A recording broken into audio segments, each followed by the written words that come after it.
Oke, untuk layar saya sudah kelihatan ya? Kelihatan. Oke. Kelihatan. Iya, sudah kelihatan. Oke, sebentar. Oke, sambil tunggu yang lain, kita mulai dulu ya untuk pertemuan kita sore ini. Jadi saya materinya tidak banyak-banyak untuk sore ini. Kita akan coba lebih banyak ke diskusi nanti. Oke, saya buka dulu. Assalamualaikum warahmatullahi wabarakatuh. Oke, terima kasih. Assalamualaikum warahmatullahi wabarakatuh. Saudara-saudara, Bapak Ibu, Waalaikumsalam meluangkan waktunya wabarakatuh. untuk kita sharing pada sore hari ini. Ini saya konfirmasi dulu, suara saya jelas ya?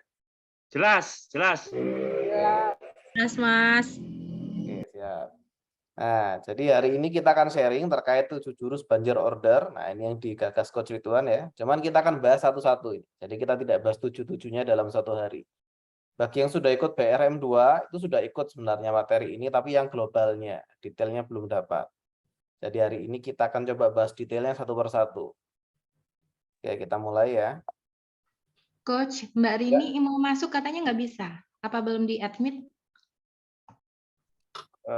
Siapa? Mbak Rini. Nggak ada di sini. Salah join Zoom mungkin Mbak Rini. Coba ditanyakan, linknya pakai link yang saya share itu. Oke. Nanti kalau ada yang mau ditanyakan bisa langsung tanya ya, termasuk kalau ada kendala, ada yang mau join, nggak bisa join, bisa langsung ditanyakan ke saya. Oke, jadi hari ini kita detailkan. Ini sudah masuk ke materi-materi terakhir sebenarnya, fokus pada teknis jualan. Jadi kalau di awal kita masih membahas visi, kita masih membahas goal, masih membahas strategi eksekusi secara global. Nah, sekarang kita sudah full membahas apa sih hal-hal teknis terkait jualan yang kita bisa pakai dalam bisnis kita. Oke, kita mulai. Ya, saya sudah kenal semua ya. Nah, jadi 7 jurus banjir order itu pertama kita harus kuasai, dan ini berurutan ya, kita nggak bisa lompat-lompat. Pertama kuasai yang namanya distribusi, kemudian setelah kita kuasai distribusi kita akan lanjut ke namanya brand activation, kemudian lari ke namanya marketing communication, lari ke namanya sales optimization, repetition, increase transaction, sama terakhir referensial. Jadi kalau 7 ini dijalankan, insya Allah luar biasa. Artinya kalau 7 ini dijalankan beneran, nah insya Allah kita sudah tidak terlalu ada kendala dalam hal jualan. Nanti kendalanya akan geser lagi di manajemen nanti, karena sebenarnya materi KPB ini kan materi dari BRM 1 sampai BRM 2 sebenarnya. Jadi ketika kita ini sudah jalan, kemudian penjualan sudah lancar, nanti kita bergeser mempelajari hal yang baru lagi, yaitu terkait manajemen. Manajemen kita sudah bahas masalah SDM nanti, masalah OKR, KPI, dan lain sebagainya. Oke, kita akan mulai bahas satu-satu dari yang namanya distribution ya. Oke, ini kita sudah pernah bahas ya sebelumnya ya, pelanggan baru atau pelanggan lama kita sudah pernah bahas. Kita langsung maju ke per masing-masing materi ini sebenarnya apa sih fokusnya? Distribution itu fokusnya adalah orang bisa tahu bahwa kita itu ada. Nah, jadi bagaimana caranya orang itu tahu dulu ya, bahwa kita ada. Distribution lebih ke arah kita sudah tentukan kita mau jualan melalui platform apa saja dan mengapa kita jualan di situ. Nah, itu akan kita fokuskan pembahasan pada sore hari ini. Kemudian di minggu depannya kita akan bahas namanya brand activation, yaitu bagaimana memaksimalkan cara agar orang tahu apa yang kita jual. Ini sudah teknis sekali. Kemudian marketing communication juga membuat orang datang. Nah, artinya di sini saya akan combine dengan materi-materi dari luar, terutama dalam marketing communication ya. Nanti akan kita combine dengan materi dari NLP. Kemudian ada juga sales optimization, itu fokusnya bagaimana orang dia mau beli, sudah datang terus mau beli. Repetition, gimana dia mau beli lagi. Increase transaction, bagaimana dia beli lebih banyak lagi, sudah beli tapi belinya lebih banyak nih. Kemudian referensian, bagaimana caranya dia mau mereferensikan produk kita dengan sengaja. Nah, jadi artinya happy customer sudah menjadi marketing kita. Nah, artinya gimana nih kita caranya konversi dari customer menjadi reseller atau customer menjadi referral nantinya. Oke, kita akan mulai dulu. Jadi yang disebut pelanggan baru itu didapatkan dari 4 proses yang atas. Jadi kalau pernah belajar namanya funneling, nah funneling itu ini, nomor 1, 2, 3, 4 ini funneling. Kalau pernah belajar namanya flywheel marketing atau inbound marketing, itu yang 5, 6, 7. Artinya kalau ditanyakan mana yang paling bagus adalah kalau kita kolaborasikan keduanya. Funneling itu bagus untuk mendatangkan orang baru, flywheel itu bagus untuk memutar orang-orang lama menjadi klien kita dan menjadi istilahnya revenue driver kita. Jadi orang yang membantu kita berjualan. Oke, kita akan fokus pada distribusi. Distribusi itu bukan berarti kita ngirim barang ya. Distribusi itu adalah bagaimana orang bisa tahu produk kita.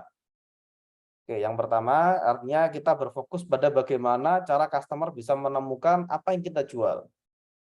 Kalau orang nggak tahu kita jualan apa, nggak mungkin dia beli dari kita kan. Artinya kalau dia tidak tahu bahwa kita misalkan Pak Ibnu misalkan jualan cireng gitu ya. Kalau saya tidak tahu Pak Ibnu jualan cireng, saya nggak mungkin beli juga dari Pak Ibnu.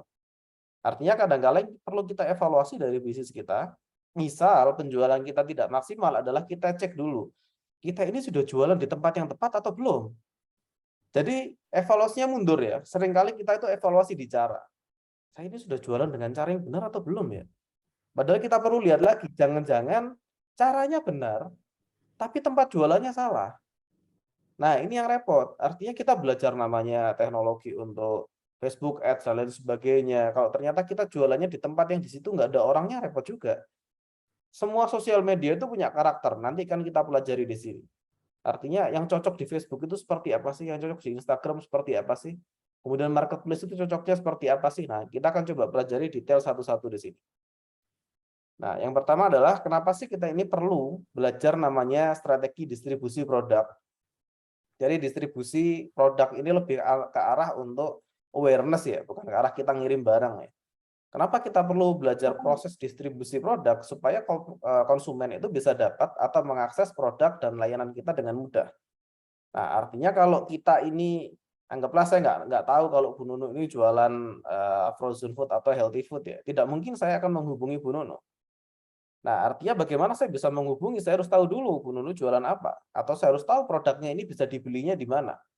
Nah, kalau saya tidak tahu dibelinya di mana, tidak mungkin saya bisa beli. Nah, artinya di sini kita harus berpikir dari sudut pandangnya customer. Customer saya ini di mana sih tempatnya? Sehingga saya jualannya kan di situ. Bentar, ada yang join. Nah, setelah kita tahu apa tujuan distribusi, maka kita akan coba melihat model distribusi. Nah, model distribusi itu ada dua. Ada namanya didatangi, ada namanya mendatangi.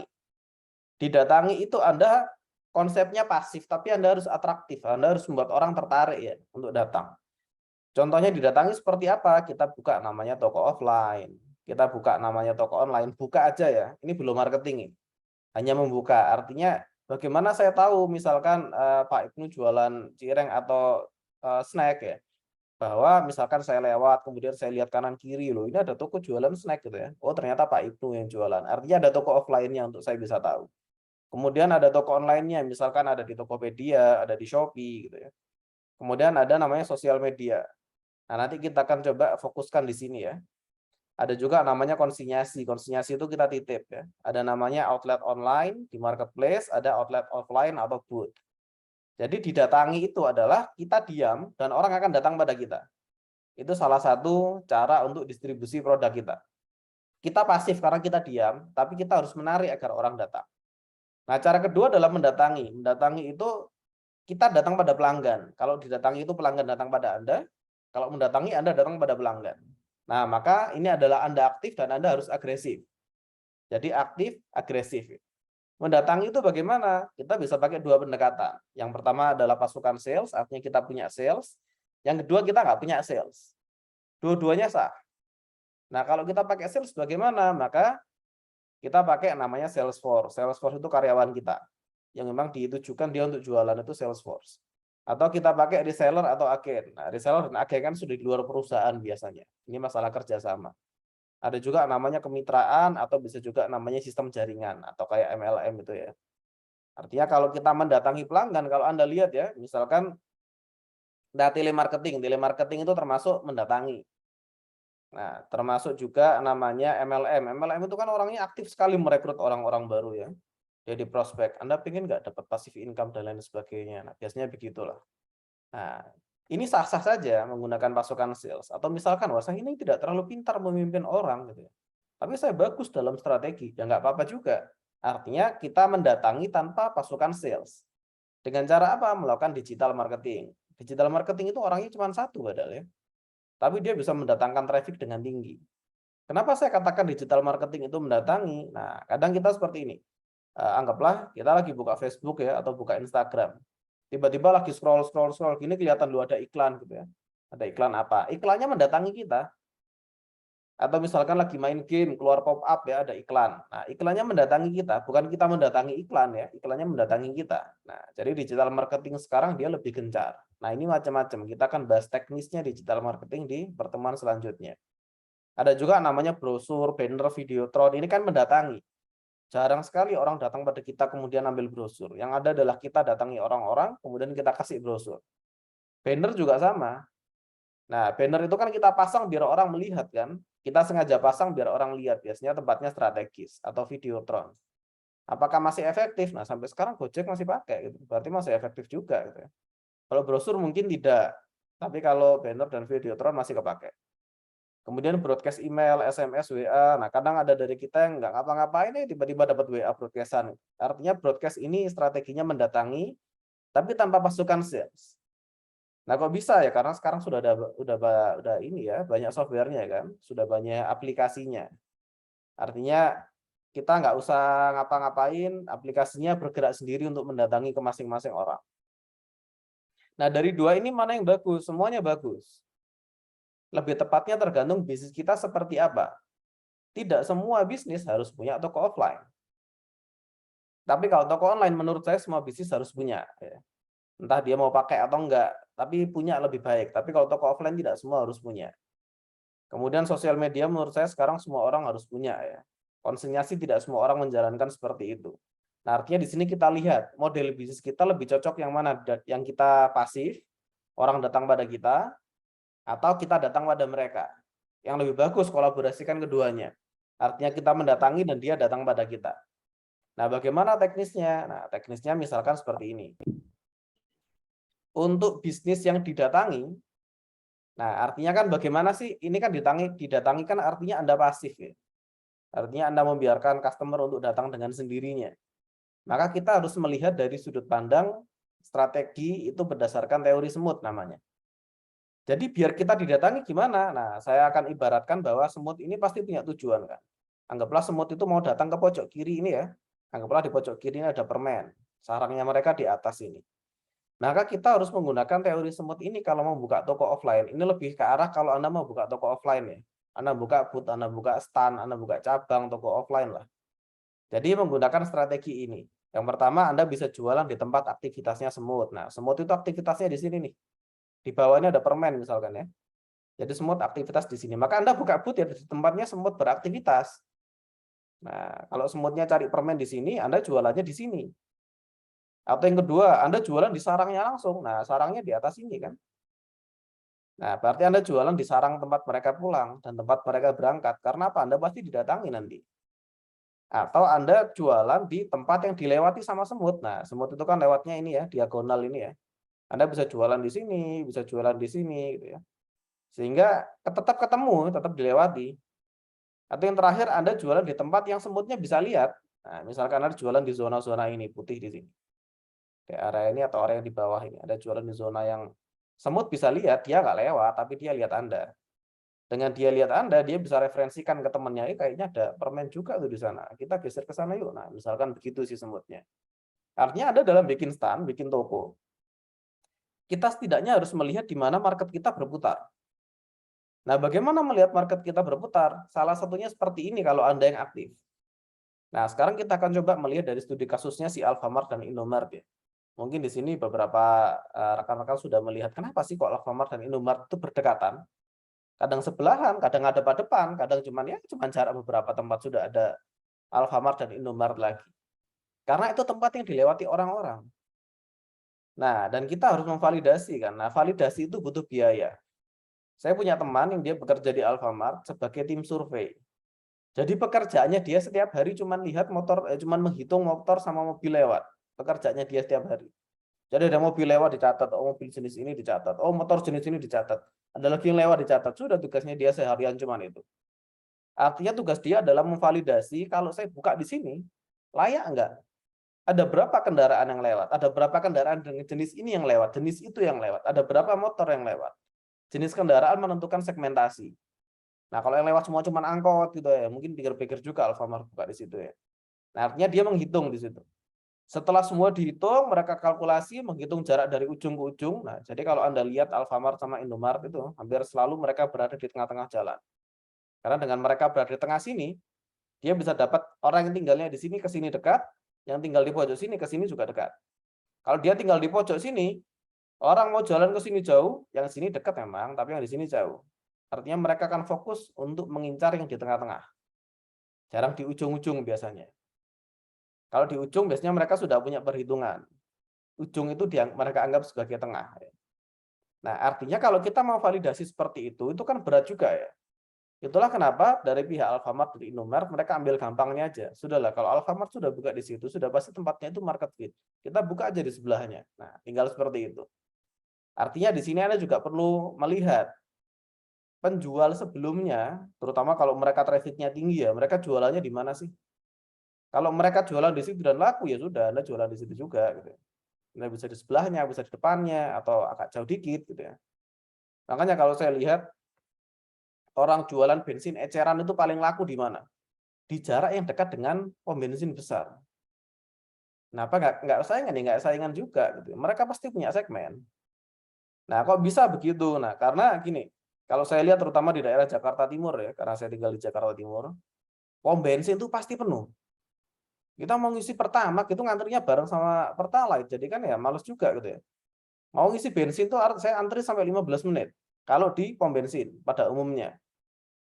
Ya mending saya ke tempat-tempat pom bensin yang kecil-kecil, yang eceran-eceran gitu kan. Harganya lebih mahal dikit lah nggak apa-apa, tapi kan kita nggak ngantri. Artinya apa? Selalu ada segmen. Kalau dia justru jualan jauh dari pom bensin, orang nggak punya opsi. Gitu. Tapi ketika dia jualan dekat dengan pom bensin, orang lihat, wah daripada saya ngantri di sini, yang mending saya ngantri di tempat lain, gitu kan. Nggak ngantri tapi bayarnya lebih mahal sedikit, nggak apa-apa. Gitu. Nah, jadi di sini kalau kita mau buka stand itu harus dilihat. Ini semutnya jalan di mana nih? Kita apakah jualan di tempat aktivitasnya si semut itu? Kalau jualan di tempat semut itu berarti mungkin kita jualan di ini ya komplek-komplek perkantoran yang tempat aktivitasnya orang-orang. Atau jualan di sarangnya, berarti di rumahnya dia, di dekat rumahnya, atau yang dilewati berarti jalan menuju rumah ke kantor, atau yang terlihat sama semutnya. Kalau dia berangkat dia bisa lihat kita, walaupun kita nggak di jalannya dia. Nah, ini yang kita pakai kalau misalkan kita buka toko. Walaupun ada beberapa instrumen yang dipakai ya untuk asesmen, untuk penilaian. Kita layak nggak buka di sini. Nah, kita nggak bahas itu detail karena itu teknis sekali, ada perhitungannya. Termasuk jam ya itu ada perhitungannya. Kemudian sekarang kita akan masuk ke ranah yang namanya sosial media. Sosial media dan lari ke digital marketing ya. Karena sebelumnya tadi di strategi mendatangi maupun didatangi itu ada namanya website, ada namanya sosial media, ada namanya marketplace. Nah, kita akan pelajari bahwa ada 3 tempat di mana kita bisa bermain. Tiga-tiganya sah. Artinya tidak ada, oh ini lebih unggul dari ini, masing-masing punya keunggulan ya. Jadi ada namanya 3 media. Yang pertama namanya own media. Own media itu media yang kita miliki.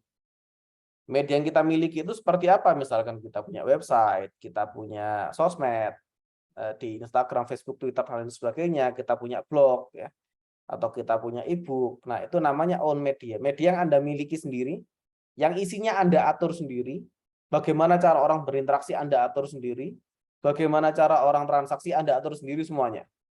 Itu namanya own media. Nah, ini pun kita sudah harus berpikir. Jadi goal-nya dari pertemuan ini apa sih? Goal-nya adalah Anda tahu mana tempat di mana Anda bisa jualan dengan baik dan mana tempat yang Anda perlu evaluasi lagi. Nah, goal-nya adalah di situ. Jadi Anda harus punya list. Website sudah punya atau belum? Kalau sudah punya, bagaimana bentuknya? Anda sudah punya istilahnya cloningannya atau enggak untuk SEO-nya? Media sosialnya sudah punya atau belum? Ini kita belum bahas bagaimana cara jualannya ya. Cara jualan kita bahas di minggu depan. Ini kita bahas dulu mau di mana jualannya. Anda ini loh mau publish barang itu di mana, itu dulu. Karena kalau kita publishnya salah, cara jualan hampir pasti salah. Kalau publishnya benar, tinggal perbaiki cara jualannya. Nah, termasuk juga blog. Blog itu luar biasa, nanti saya akan bahas. Terus ada namanya earned media. Nah, ini media yang didapatkan. Earn media ini gratis. Own ini bisa bayar, bisa enggak. Earn ini biasanya gratis. Kita dapat dari mana? Yaitu dari sharing. Sharing itu contohnya apa? Contohnya mention. Misalkan ada orang mention produk kita sehingga orang bisa tahu. Misalkan saya lagi bahas apa? Lagi bahas misalkan frozen food ya. Kemudian saya di IG saya mention Nunu Food misalkan. Atau saya lagi bahas snack, saya bahas produknya Pak Ibnu. Jadi mention aja. Mention itu merupakan earned media. Terus ada namanya share. Jadi orang nge-share apa yang kita punya. Kita sudah punya IG, kemudian dia nge-share. Ada juga namanya review produk. Nah, review produk itu berarti produk kita direview sama orang, baik itu di YouTube, di video, berupa video ya, atau direview di blog, di teks. Artinya dia mereview misalkan snack rumahan yang murah tapi enak dan sehat, misalkan begitu. Ada orang menulis itu dan ternyata dia mencatat produk kita. Nah, itu review produk. Ada juga liputan. Liputan itu sengaja produk kita diliput. Dan yang diingat earn media ini yang gratis. Kalau bayar dia geser ke kanan.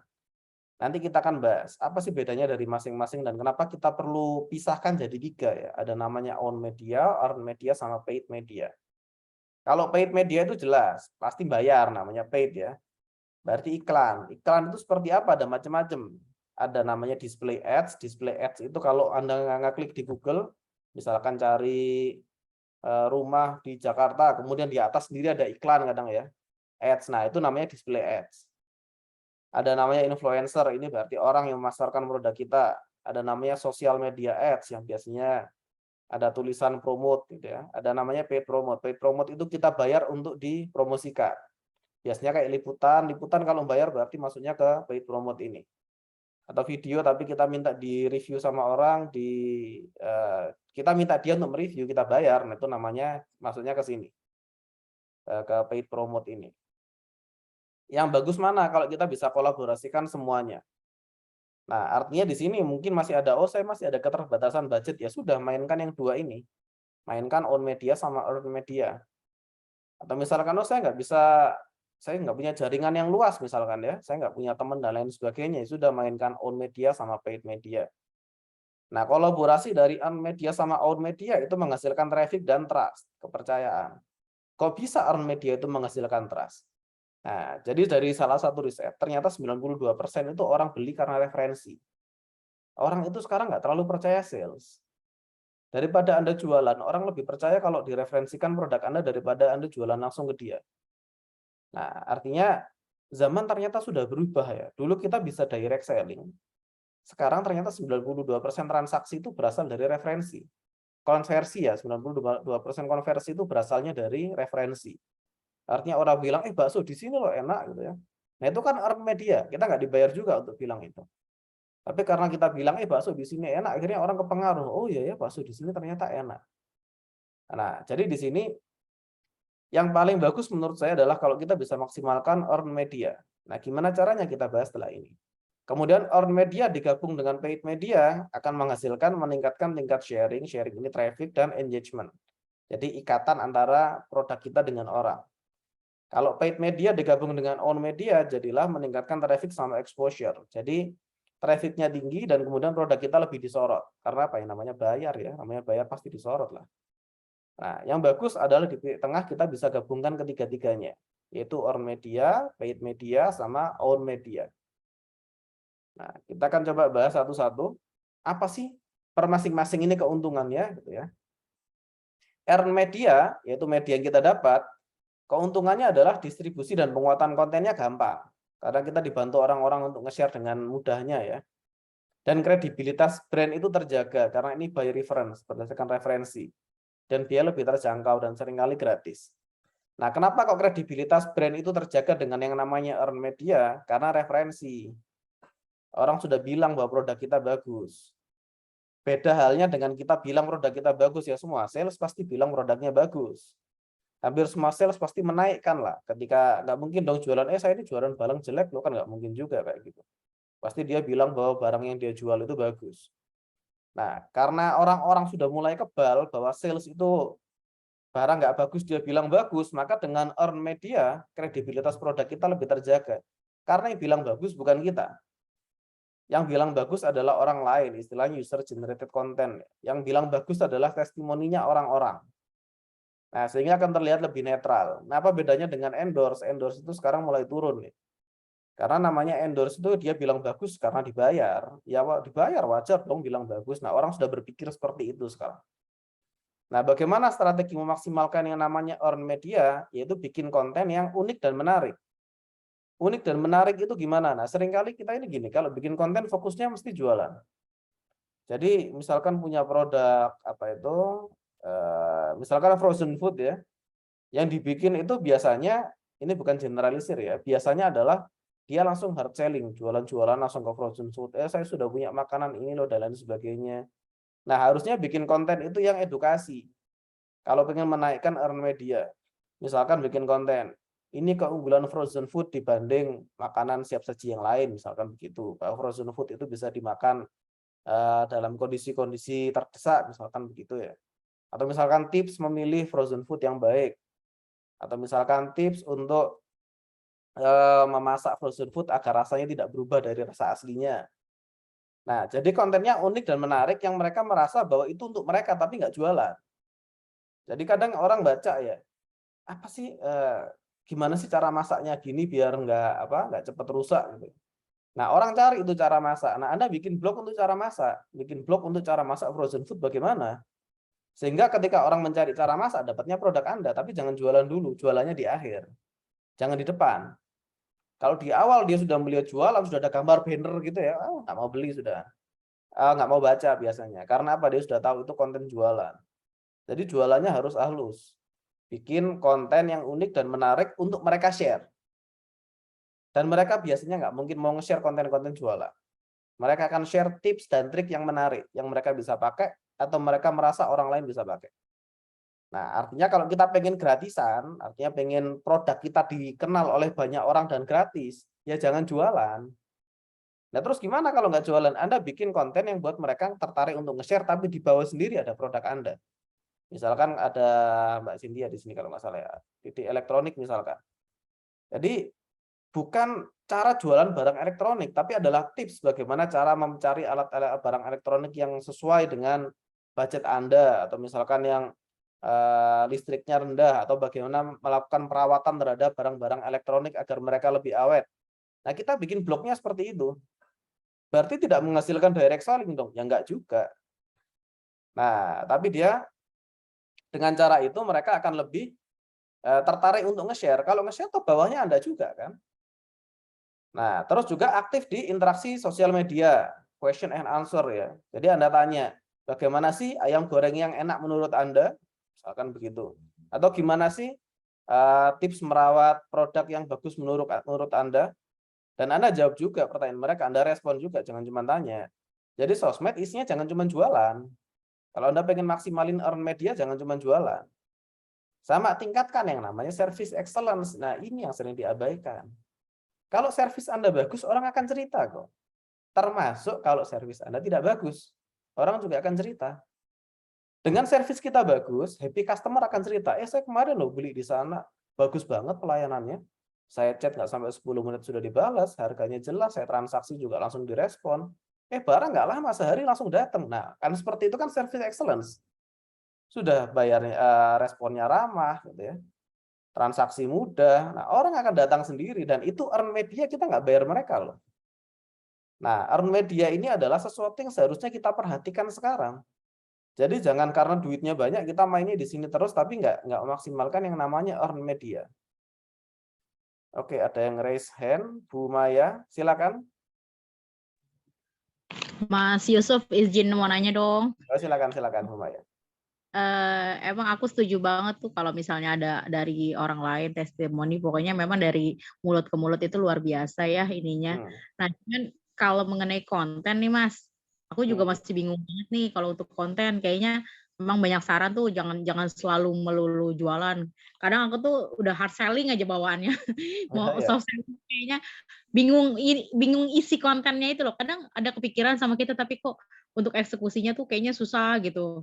Ada tips nggak gimana ya biar lebih maksudnya apalagi untuk jualan kayak aku gini kan. Itu ada tips yang oke nggak gitu. Thank you. Oke, Bu Maya. Jadi kalau untuk makanan ya, pertama untuk membuat konten. Konten ini saya kadang nggak ngerti mau diisi apa. Ya gampang, jangan dipikir. Nah, kok bisa jangan dipikir ya? Kita bayar aja orang yang bisa mikir. Gitu. Kayak saya sendiri, saya nggak pintar bikin konten. Tapi saya tahu apa yang harus diposting, apa yang harus dimasukkan di situ. Terus apa? Saya bayar orang untuk nulis. Jadi saya bayar content writer untuk menulis sesuatu yang saya mau, karena dia lebih bagus. Dan kalau Anda cari di era Hajj itu, era Hajj Anda misalkan googling pakai sistem manajemen travel, atau software manajemen travel umroh di halaman 1, 80%, 70% itu semua saya di situ. Ada blog saya juga yang punya, ada marketplace saya juga yang punya, ada website lain saya juga yang punya. Gitu. Tapi rata-rata saya keangkatnya dari blog. Nah, terus kalau makanan sebenarnya lebih enak. Nah, jadi kita bisa menggunakan, misalkan gini, restoran makanan yang instagramable di daerah ini. Jadi nyarinya gitu, bikinnya konten kayak gitu, bahwa makan itu bukan sebatas makan, tapi juga bagaimana Anda bisa menikmati makanan dengan lingkungan yang enak, atau misalkan bagaimana tips memilih makanan atau ayam bakar yang sesuai dengan budget, atau tempat makan yang apalah gitu ya. Jadi bikin blog yang sifatnya sebenarnya kita edukasi gitu loh. Yang orang lain itu akan mencari itu. Yang orang lain akan misalkan cara membedakan ayam goreng yang apa dan apa, misalkan ya, ayam goreng yang dia fresh dan tidak, atau bagaimana ayam bakar yang sehat, atau bagaimana cara, misalkan gini ya, saya kurang paham terkait dunia medis sebenarnya, tapi yang saya tahu adalah semua yang dibakar itu ada namanya risiko karsinogenik atau kanker. Nah, ada orang yang mencari itu, gitu loh. Dampak karbon dari yang dibakar itu dalam tubuh, itu ada karsinogenik namanya. Nah, kita bikin blog tentang itu nggak apa-apa. Nggak bakal menjatuhkan produk kita ya nggak juga gitu loh. Tapi ketika orang baca itu, orang akan baca di bawahnya ada produk kita, bahwa kita tidak seperti itu gitu. Artinya karsinogenik terjadi kalau Anda membakar dengan cara begini, tapi kami tidak membakar dengan cara begitu. Atau resep cara masak ayam yang enak. Terus di akhir Anda nggak pengen repot kan, Anda bisa pesan di sini. Nah, misalkan begitu. Tip memasak ayam yang dia nggak hancur misalkan ya. Kadang opor itu saya pegang ini udah hancur semua ya badannya. Nah, misalkan tips-tips begitu, tapi di ending dikasih, misalkan Anda pengen nggak, pengen makanan lebih praktis, Anda bisa belanja di sini, misalkan begitu. Tapi di akhir sekali. Nah, artinya bikin blog itu banyak, paling gampang adalah lihat bagaimana kompetitor yang paling besar itu bermain. Jadi cari, misalkan ya, kalau ayam itu yang saya tahu, misalkan di segmen seperti Bu Maya, itu ada namanya, apa depannya P itu lupa saya. Apa Bu Maya mungkin? Mungkin Bu Maya lebih paham ya. Apa sih kompetitor ayam yang ini? Ayam bakar Nelongso. Nelongso itu juga bagus. Nelongso itu punya blog, saya pernah baca. Nah, coba Anda baca blog-blognya dia isinya apa. Nggak jualan, terakhir jualan, tapi di atas enggak. Ada juga, apa sih lupa, saya dulu sering ke situ di Surabaya. Termasuk ayam tulang lunak Malioboro, itu dia punya blog. Itu terkenal. Saya lupa dulu namanya apa ya. Pokoknya depannya P kok. Itu banyak cabangnya sudah. Saya kalau di Surabaya biasanya kalau acara keluarga saya di situ. Nah, rata-rata mereka punya blog. Dan blognya nggak jualan. Jualan tapi di akhir. Gitu. Mereka soft selling banget. Dan karena mereka nggak jualan di depan, orang mau nge-share. Dan orang mau baca sampai selesai. Nah, earn media itu kan kita menangnya di situ. Bahwa apa itu? Kita membuat mereka nge-share dengan keinginan mereka sendiri tanpa harus kita suruh. Karena konten kita menarik. Nah, itu earn media. Sama sosmednya diaktifin dan jangan hanya jualan pokoknya. Jadi cari konten selain jualan yang itu membuat orang terhibur. Nah, nanti kita bahas di akhir ya. Terhibur itu seperti apa dan kenapa kok konten sekarang kalau Anda lihat itu lebih banyak pakai kayak meme-meme gitu ya. Karena memang orang itu banyak yang stres sekarang ini. Orang itu butuh hiburan. Kalau Anda jualannya terlalu serius nggak laku nanti ya. Jadi orang itu butuh suatu buat senang-senang. Apalagi nanti kita bahas sudah mulai marketing di era dengan segmentasi Gen Z. Nanti kita bahas juga di pertemuan ini. Terutama service excellence ya. Itu yang benar-benar berpengaruh besar ke earn media. Jangan sampai orang itu pesan nunggunya lama, dia akan cerita nanti, saya pesan di sini nunggunya lama. Nah, udah. Anda dapat share yang negatif. Nah, termasuk juga bikin namanya Google Review itu diperhatikan. Berarti bisnis Anda, kalau Anda punya toko offline, harus terdaftar di Google Business. Sehingga orang bisa review di situ dan harus kontrol setiap hari. Kalau ada review negatif, Anda harus tanggapi langsung di situ, jangan dibiarkan. Karena apa? Saya pun kalau cari klinik, ya saya baca di Google Review dulu. Misalkan saya di klinik ini antri 1 jam nggak dilayani, oh saya nggak mau datang ke situ sudah. Nah, apakah saya sudah cek sendiri ya belum, tapi saya baca orang kayak gitu sudah males gitu ya. Bengkel lah, saya bengkel pun begitu. Jadi bengkel motor walaupun saya sering ke bengkel resmi ya, tapi saya baca dulu. Anggaplah di Condet ini ada 3 bengkel resmi Honda. Saya pasti baca review dulu. Misalkan saya habis servis di sini, bulan depan balik lagi servis karena nggak beres, ya saya nggak ke situ nanti. Nah, artinya itu kan user generated content, testimoni kan. Nah, termasuk juga testimoni Anda harus simpan. Testimoni itu earn media loh. Testimoninya orang lain. Jadi yang Anda jual bisa jadi bukan produk Anda, tapi testimoni orang. Karena apa? Orang lebih percaya kata orang daripada kata Anda. Orang lebih percaya kata orang daripada kata saya, karena orang tahu saya jualan. Nah, jadi earn media itu fokusnya di situ. Earn media ini menghasilkan sales lebih tinggi daripada paid media sekalipun. Karena apa? Tingkat konversinya lebih terjamin. Orang lebih percaya. Nah, ada lagi yang tengah namanya paid media. Paid media ini keuntungannya apa ya? Percepatan penjualan seperti yang Anda inginkan. Kalau Anda pengen rame, ya iklannya gedein. Sederhana itu. Jangkauannya lebih luas, Anda bisa kontrol. Hasilnya juga Anda bisa kontrol paid media, karena bayar ya. Strategi maksimalkan apa? Maksimalkan namanya advanced retargeting. Jadi, strategi pertama dari paid media bukan naikin budget ya. Kalau strategi pertama Anda naikin budget, boncos itu nanti. Jadi strategi pertama adalah evaluasi caranya. Makanya pakai namanya advanced retargeting. Jadi bagaimana kita menarget segmen yang lebih sesuai dengan apa yang kita jual. Artinya kita nggak brutal gitu ya, nggak semua dikirimi iklan, nggak semua dipasang iklan, tidak semua iklan yang tidak satu produk untuk semua segmen gitu ya. Akhirnya artinya misalkan nih kita jualan mobil tapi iklannya masuk ke bocah-bocah SMP gitu ya, nggak masuk juga. Jualan properti tapi iklannya masuk ke bocah-bocah SMP SMA, ya nggak masuk juga ya. Budgetnya hilang, ya tidak ada konversinya. Berarti kalau sudah paid media, yang pertama dipelajari adalah namanya advanced retargeting. Itu ikut kursus paling gampang, yang spesialis di situ. Yang kedua adalah namanya kolaborasi dengan brand besar. Misal kita berpikir tuh, kolaborasi kan saya nggak keluar duit ya, Anda keluar duit juga gitu. Tapi barter. Gampangnya kolaborasi brand besar itu gini. Misalkan ini contoh ya, kayak misalkan Era Hajj ini kolaborasi dengan namanya Al-Madinah. Al-Madinah itu land arrangement yang dia punya banyak jamaah, punya banyak travel di bawahnya, dan saya Era sebagai sopir saya punya banyak travel juga. Nah, paid media adalah saya kolaborasi dengan dia, sistemku tawarin dong ke seluruh travelmu. Nanti juga orang yang di dalam travelku, orang travel yang pakai sistemku juga saya tawarin Al-Madinah. Misalkan seperti itu, kolaborasi.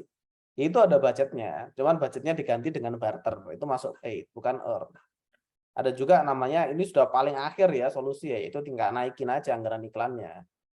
Artinya kalau dengan iklan 1 juta Anda bisa dapat 10 orang, berarti kalau misalkan iklannya 10 juta Anda bisa dapat 100 orang. Nah, gampangnya kayak gitu lah. Tapi itu solusi paling akhir. Artinya dalam paid media yang diadu sebenarnya bukan seberapa besar duit Anda, tapi seberapa pintar Anda dalam melakukan yang namanya advanced retargeting. Itu teknis banget. Itu nanti kita bahas sedikit ya di belakang. Karena advanced retargeting itu masalah segmentasi.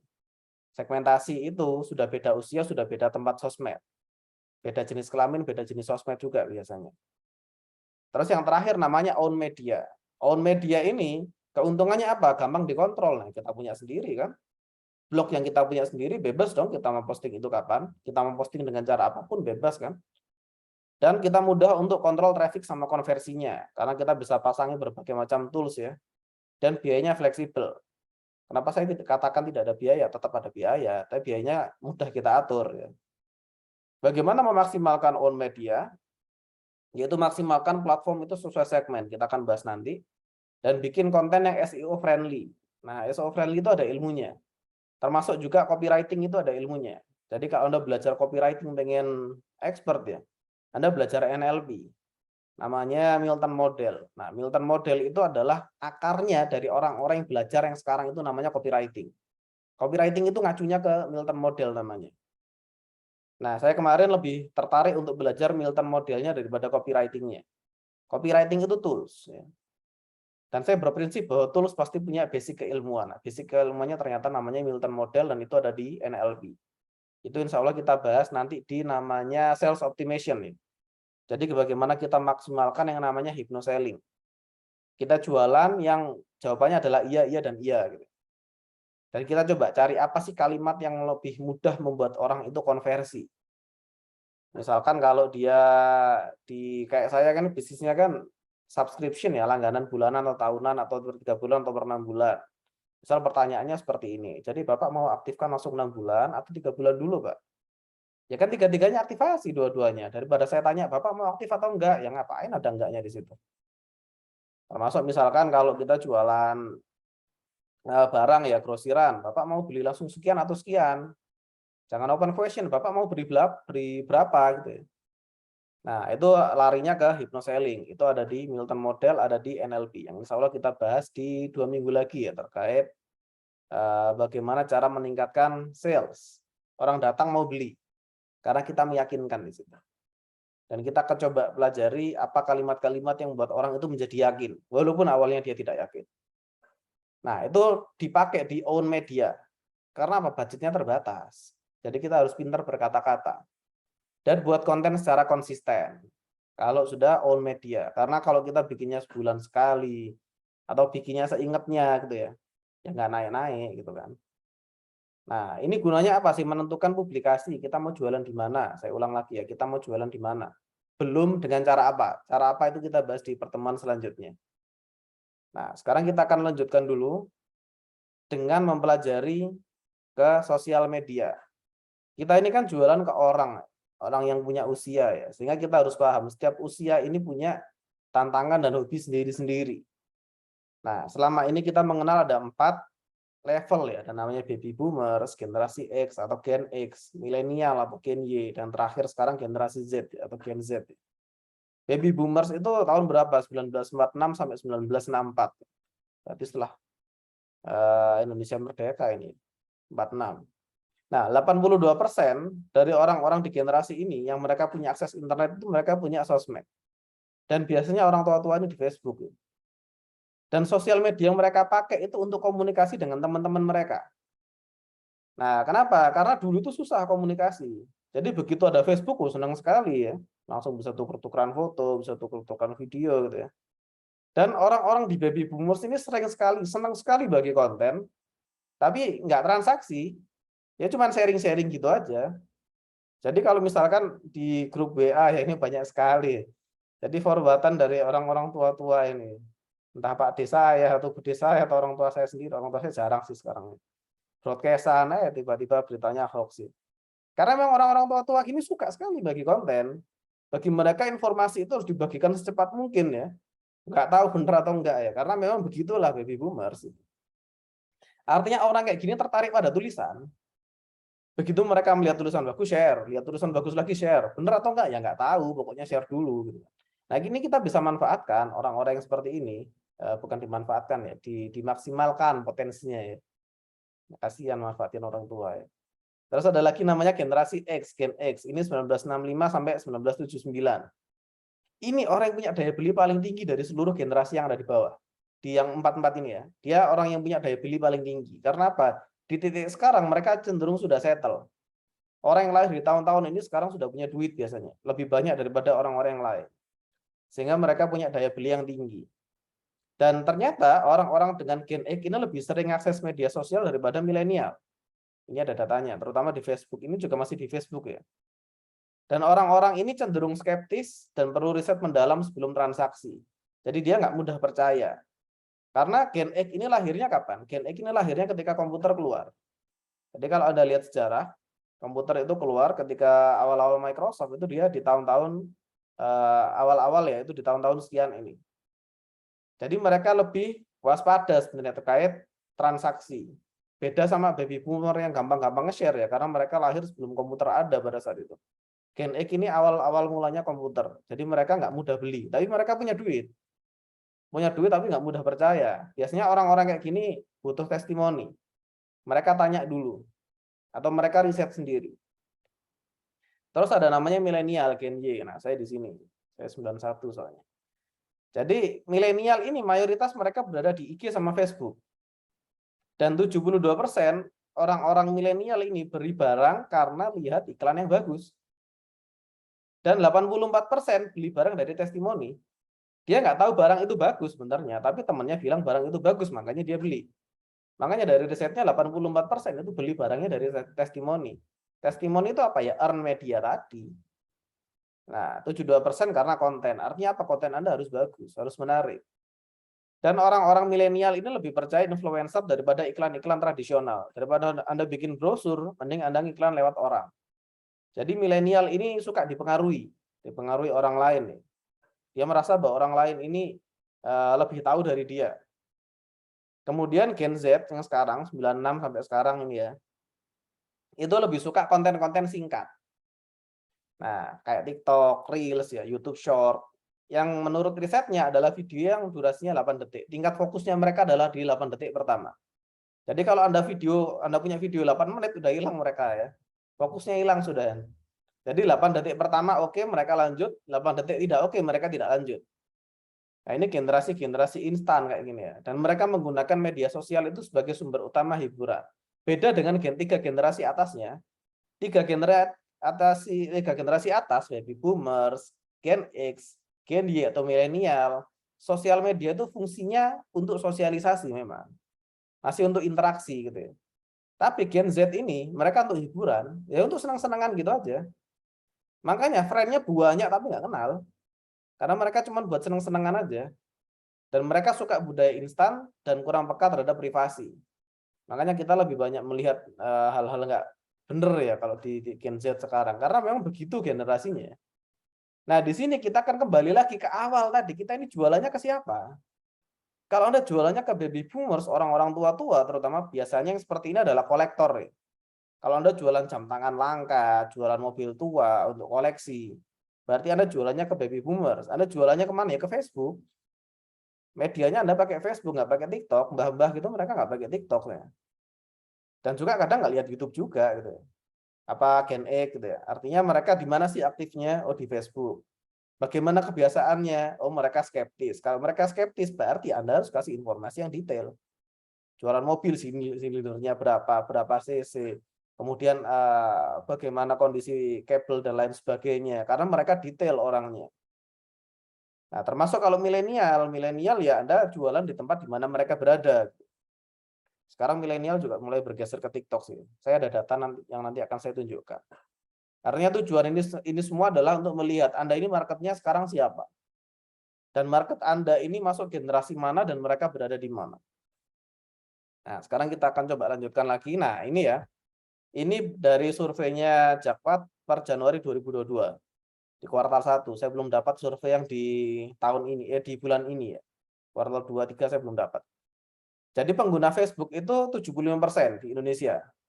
Laki-laki 56%, perempuan 44%, rata-rata usianya 71% di usia 24 sampai 44. Dan sosioekonomi statusnya 70% itu menengah ke bawah. Nah, ini kan menentukan Anda mau jualan di mana sebenarnya. Artinya kalau Anda jualan di tempat yang salah, walaupun strateginya benar, ya hasilnya salah. Karena apa? Jualannya nggak tepat tempatnya. Kemudian Instagram, penggunanya 79%. Mayoritas perempuan, mayoritas dikit sih. 51 ya. 49% laki-laki, 50% perempuan. Usianya 15 sampai 29, 61% di usia itu. Dan orang-orang di usia itu 91% itu secara sosioekonomi statusnya menengah ke atas. Jadi Anda jualan barang mahal di sini bagus. Kemudian TikTok itu 52%. Nah, ini yang Anda baru lihat ya. TikTok itu mayoritas perempuan. 60% itu perempuan, 40% laki-laki. Usianya masih bocil ya kalau saya bilang ya. 15 sampai 24 ya. Ini 42%, sisanya baru orang-orang tua-tua atau di bawah itu. Dan sosioekonomi statusnya menengah ke bawah. Artinya kalau Anda jualan barang mahal di TikTok agak sulit. Karena sosioekonomi statusnya mayoritas menengah ke bawah. Ini secara umum ya. Artinya kalau misal menurut saya tidak begitu kok. Ini secara umum. Artinya mungkin Anda exception. Anda masuk yang segmen 22%, 32% ini mungkin ya. 68%-nya menengah ke bawah. Twitter itu penggunanya nggak banyak, 39%, mayoritas laki-laki. 68%. Yang perempuan 32%, usianya 15-29, mayoritas ya 58%. Dan tingkat ekonominya 91% menengah ke atas. YouTube itu banyak, terbanyak sekarang 87%, semua orang pakai YouTube, semua orang lihat YouTube. Dan mayoritas laki-laki, usianya beragam sekali karena ada YouTube Kids, sosioekonomi statusnya juga beragam sekali. Artinya tidak ada menengah ke atas, menengah ke bawah. Karena beragam jadi saya tidak isi datanya. Artinya di sini kita bisa lihat produk kita ini harganya berapa. Kalau kita incar segmentasi atas, jualanlah di sosial media yang sosioekonomik statusnya sesuai dengan barang kita. TikTok itu bagus untuk volume. Karena biasanya barang-barang murah yang terjual dengan volume tinggi. Anda jualan kerudung yang mungkin tidak terlalu mahal, itu gampang di situ. Tapi kalau Anda jualan Mercy di situ agak sulit ya. Karena orang kaya biasanya nggak lihat TikTok kayak gitu juga. Nah, artinya di sini ini menentukan di awal tadi kan kita sudah petakan kan. Kita mau aktif di website kah, di sosmed kah, sosmed yang apa dulu gitu ya. Websitenya juga bagaimana bentuknya, atau di platform lain. Nah, kita harus melihat berdasarkan data-data seperti ini. Setiap sosmed itu punya karakter. Nah, kita jualan di orang di sosmednya kan. Nah, kita kadang tidak bisa melihat dari diri kita sendiri. Misalkan, anggaplah TikTok itu segmentasi menengah ke bawah. Kemudian kita bilang, loh saya orang kaya, saya pakai TikTok. Ya makanya angkanya 68%, nggak 100% ya. Masih ada 32%. Nah, Anda masukin 32% mungkin ya. Nah, Twitter menengah ke atas, misalkan saya pakai Twitter tapi saya nggak punya duit. Nah, Anda mungkin masuk yang 9% tadi ya. Artinya ini mayoritas. Dan di sini, masing-masing sosial media punya bahasa yang berbeda. Kalau Anda pernah tahu Quora, saya nggak punya semua sosmed ini ya. Saya cuma punya satu sosmed yaitu Quora. Saya nggak punya IG, Facebook, TikTok, Twitter apalagi ya. Twitter saya nggak punya, YouTube saya nggak punya. Punya untuk tugas kuliah aja sih YouTube. Sosmed saya cuma satu, Quora. Quora itu isinya tempat pikiran, hanya untuk bertukar pikiran. Anda tuh nge-share gambar dihujat di situ ya. Dan kalimat yang dipakai adalah kalimat-kalimat yang sangat sopan ya. Saya, kemudian kalimat-kalimat ya formal lah, baku ya. Kalau itu dipakai di Twitter, ya dihujat. Termasuk orang Twitter masuk Quora ya kaget juga ya. Twitter ini kadang, mohon maaf dalam tanda kutip, orang-orangnya kurang sopan ya statementnya ya. Nah, Quora ini sebaliknya. Artinya apa? Cara jualnya juga nggak sama. Anda kalau mau ngiklan di Quora, gunakan bahasa yang sopan, bahasa yang halus, formal, kayak Anda bikin surat lamaran gitu loh ya. Tapi orang baca gitu. Nah, di Twitter kalau kita nulis dengan bahasa kayak gitu ya nggak dibaca. Ini orang-orang yang singkat-singkat di sini. To the point aja udah, tapi yang menarik. Dan Instagram ini isinya apa? Orang-orang yang cenderung mereka suka pamer. Jadi yang mau pamer dalam waktu lama itu dimasukkan di sini di IG. Makanya menengah ke atas. Jadi kalau barang Anda barang yang bagus untuk dipamerin, Anda sudah tepat jualan di IG. Karena secara segmentasi sudah sesuai dan secara demografi manusia-manusia memang begitu gitu ya. Dan itu tidak ada yang salah. Tinggal kita manfaatkan aja kondisi-kondisi begitu. Kemudian satu lagi, dalam mempertimbangkan, tadi kan kita sudah belajar ada namanya sosial media dan lain sebagainya. Nah, terus gimana nih saya mau jualan di mana gitu ya. Nah, kita pakai alur 5W1H. Pertama adalah who, siapa target market Anda? Usianya berapa? Apakah si baby boomers tadi? Apakah Gen X, Gen Y, apakah Gen Z gitu ya. Karena beda usia, beda tempat. Saya jarang sih ketemu orang-orang tua-tua yang TikTokan joget-joget gitu ya. Mungkin ada, tapi saya nggak pernah lihat ya. Terus jenis kelaminnya apa? Karena tadi jenis kelamin juga ada di beberapa sosial media tertentu yang ternyata jenis kelaminnya dominan di sana. Jadi kalau barang yang Anda jual itu ada ikatan dengan gender, misalkan ada jualan kerudung, nggak mungkin dong saya laki-laki jualan kerudung. Ya mungkin sih, kalau saya beli untuk istri saya gitu ya. Tapi jarang lah itu ya. Yang cari kerudung biasanya perempuan. Maka Anda jualannya di sosial media mayoritas perempuan. Terus pendidikan. Yang biasanya pendidikan tinggi itu adanya di Quora. Yang nggak sekolah itu biasanya di TikTok ya. Ini tidak mengeneralisir, tapi biasanya begitu juga ya. Bukan tidak sekolah sih. Tapi sekolah biasanya nggak tinggi-tinggi banget ya. Saya nggak pernah lihat dosen saya TikTokan soalnya. Terus hobinya apa gitu. Hobi itu menentukan loh. Dia ada di sosial media yang mana. Orang yang hobi baca buku biasanya nggak ada di TikTok. Nah, mereka akan ada di sosial media yang isinya tulisan. Entah itu Facebook, entah itu Tumblr, entah itu Medium, entah itu Quora. Jadi kalau segmen Anda adalah orang-orang yang baca buku, Anda jualan di tempat di mana mereka berada. Jadi who ini nomor satu. Anda ini kan jualan ke orang kan, nggak untuk diri Anda sendiri kan. Kemudian where, di mana keseharian mereka berada, apa sosmed yang mereka pakai. Gitu. Kemudian why, kenapa sih mereka harus tertarik pada produk Anda? Apa sih kebutuhan mereka yang sudah Anda provide di sosial media yang Anda punya? Terus when, kapan mereka biasa aktif mencari informasi terkait produk Anda? Nah, contoh ya, kalau Anda jualan produk untuk anak-anak sekolah, ya jangan posting di jam-jam sekolah. Anda posting di jam istirahatnya mereka. Jam 1, jam 6 sore gitu ya.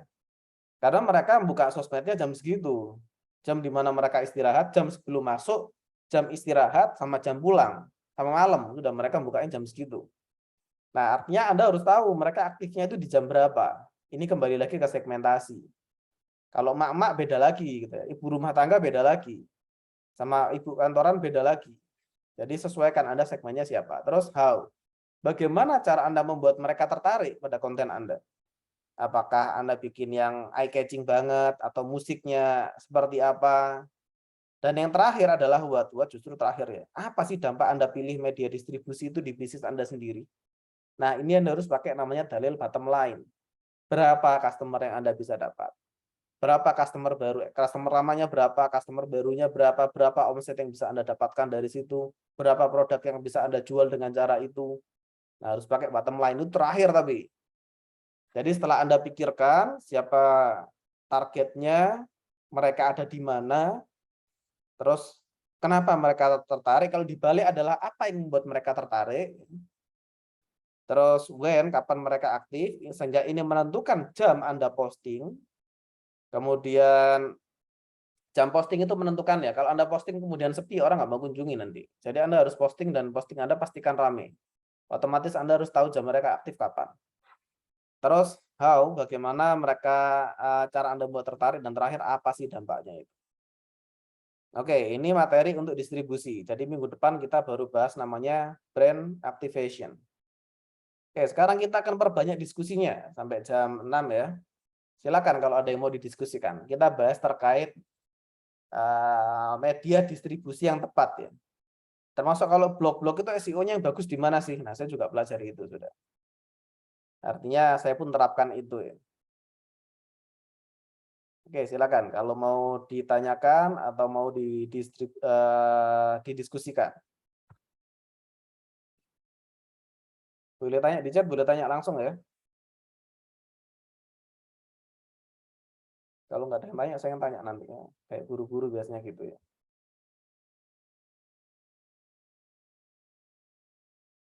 Silakan kalau ada yang mau ditanyakan. Kalau Bu Nunu jualannya di mana selama ini, Bu Nunu? Nufood. Di apa, kita ada di apa namanya, di retail, di pasar-pasar gitu, tapi belum banyak. Terus ada di kafe atau restoran. Kafe atau restoran. Sama kita ada kayak grup reseller gitu. Oke. Cuma saya sebenarnya memang lebih lebih perputarannya cepat tuh kalau di pasar sebenarnya.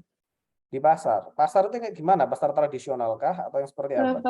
Pasar kayak pasar modern gitu. Apa contohnya? Boleh sebut mereknya? Pasar seperti apa? Maksudnya merek. Merek pasarnya Indomaret kah, Alfamart atau Giant? Oh, pasar ini kayak pasar segar gitu, kayak pasar modern gitu. Oh, pasar modern. Oke. Kenapa, Bu? Kok lebih banyak di situ?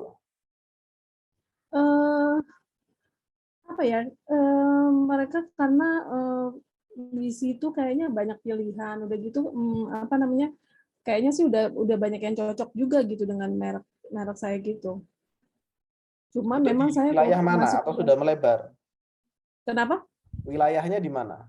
Pasarnya? Wilayahnya masih di Serpong. Justru saya tuh sebenarnya masih kayak kurang sales gitu loh, Mas. Jadi suka kayak kurang lah, maksudnya kaki tangannya. Jadi masih baru sedikit outletnya. Tapi maksudnya kalau dilihat dari putaran per toko gitu sebenarnya sih lumayan. Walaupun misalnya dia memang tidak cash, tapi biasanya sih bisa seminggu 2 minggu. Ataupun kalau misalnya putaran cepat kayak di toko ya, misalnya kayak di toko frozen gitu, itu sih bagus. Jadi maksudnya karena produknya banyak nih itemnya, walaupun dia satu bon gantung ya istilahnya. Ya, tapi karena kita produknya banyak, jadi misalnya yang sekarang ini kosong, 2 hari 3 hari lagi kita bisa ngisi yang lain lagi. Jadi otomatis kan putarannya cepat gitu. Cuma memang saya masih kurang kaki tangan aja untuk banyakin outlet gitu, Mas. Itu saya masih bingung.